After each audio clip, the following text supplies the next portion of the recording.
आज जो हम आज़ादी की सांस ले रहे हैं तो केवल हम उन्हीं की वजह से ले रहे हैं जो अपने देश पर कुर्बान हो गए, जो उन्होंने बलिदान दिया था। आप जानते सरदार भगत सिंह तुम्हारी तरह से ही पढ़ने वाले थे,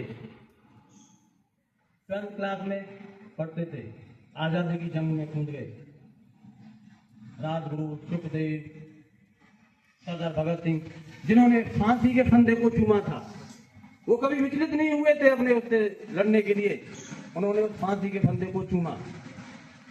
बाबर जैसे सम्राट शक्तिशाली को हमने अपनी तलवार की धार से परखा था। वही चाणक्य, अन्य जितने जो महान हमारे देश के जो हुए थे, हमने विदेशों में जाकर भी अपना झंडा और पताका फहराई थी। क्यों कि जब हमारे देशों ने, जब उनके अंदर जज्बा था लड़ने का, चंद्रशेखर आजाद, सुभाष चंद्र बोस, राजगुरु, सुखदेव इत्यादि ऐसे अनेक वीर हुए थे जो अपने देश की खातिर नौछावर हो गए।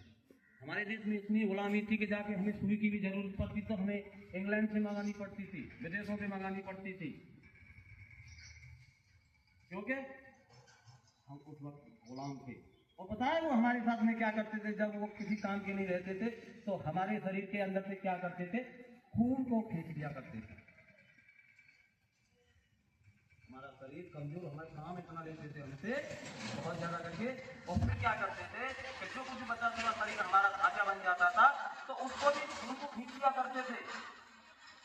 हमारे फेफड़े जो काम करते हैं, क्योंकि बर्मा में जापान और जर्मन मूल के अंग्रेजों के सैनिक थे, वो उन पर ब्लड चढ़ाया जाता था, क्योंकि हमारे हिंदुस्तान का जो खून था वो बहुत ही ताकतवर था।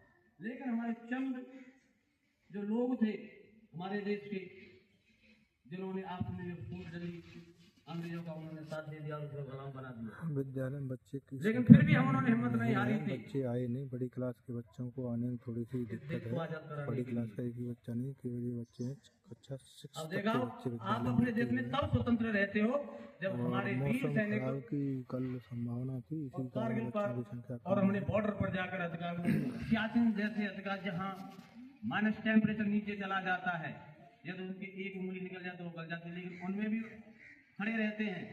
इतने इतने बर्फ में हो जाते हैं वो, यहाँ तक उन्हें कई कई महीने तो अधिकार नहाने के लिए भी नहीं समय मिलता है। वो तपती हुई धूल राजस्थान की, कि जहां देखो उधर पीने के लिए उन्हें कहते ठंडा पानी तो जानते ही नहीं, बल्कि गर्म पानी मिलता है।